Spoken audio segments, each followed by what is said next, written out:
Tidur yang dulu terasa nyenyak, sekarang jadi sering terbangun tengah malam. Baru tidur sebentar, mata sudah terbuka lagi. Badan capek, tapi otak seperti tidak mau berhenti bekerja. Jika Anda merasakan ini setelah usia 50 tahun, Anda tidak sendirian. Dan yang terpenting, ini bukan sekadar faktor usia biasa. Banyak orang mengira gangguan tidur di usia 50 ke atas adalah hal wajar yang harus diterima. Padahal, di balik tidur yang tidak nyenyak, sering tersembunyi perubahan hormon, kerja organ, dan sinyal medis yang tidak boleh diabaikan. Sebagai apoteker, saya sering menemui pasien yang datang dengan keluhan lemas, mudah emosi, tekanan darah naik, gula darah sulit dikontrol. Saat ditelusuri, akar masalahnya sering sederhana tapi krusial.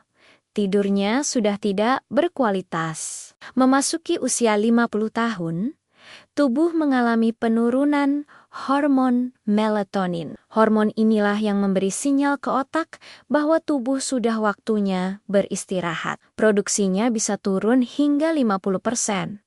Akibatnya, meski badan lelah, otak tetap terjaga. Selain itu, hormon kortisol atau hormon stres justru cenderung meningkat di malam hari. Inilah yang membuat pikiran terasa aktif saat seharusnya tenang. Anda berbaring di kasur, tapi kepala penuh dengan pikiran yang berputar-putar. Masalah lain datang dari perubahan metabolisme.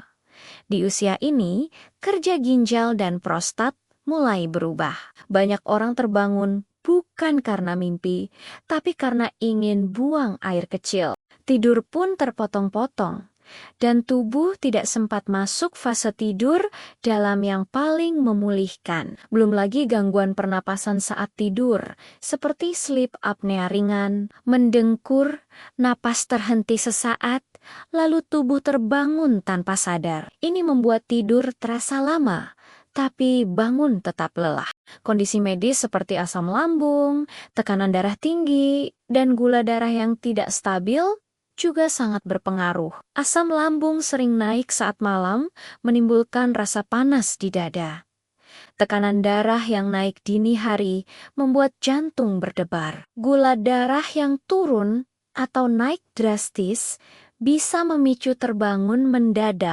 Yang sering luput disadari adalah kebiasaan sehari-hari. Minum kopi sore hari, terlalu lama menatap layar ponsel, tidur terlalu larut, atau kurang paparan sinar matahari pagi. Semua ini mengacaukan jam biologis tubuh. Tidur yang tidak nyenyak bukan sekadar soal kantuk. Dalam jangka panjang, ini meningkatkan risiko stroke, diabetes, demensia, dan penyakit jantung. Tidur adalah waktu tubuh memperbaiki sel, menyeimbangkan hormon, dan membersihkan racun dari otak. Kabar baiknya, kondisi ini bisa diperbaiki. Mulailah dengan waktu tidur yang konsisten. Tidur dan bangun di jam yang sama setiap hari, bahkan di akhir pekan. Kurangi cahaya terang 1 jam sebelum tidur, terutama dari ponsel dan televisi. Hindari makan berat 2 hingga 3 jam sebelum tidur. Batasi kopi dan teh setelah jam 2 siang. Perbanyak aktivitas fisik ringan di pagi atau sore hari,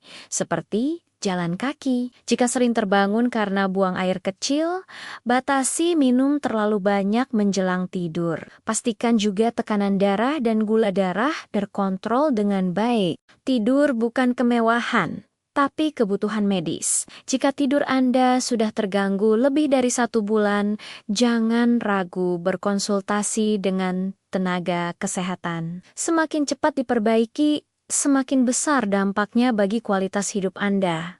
Usia boleh bertambah, tapi tidur nyenyak tetap bisa kita usahakan. Dengarkan sinyal tubuh Anda, karena tidur yang baik adalah fondasi kesehatan di usia emas.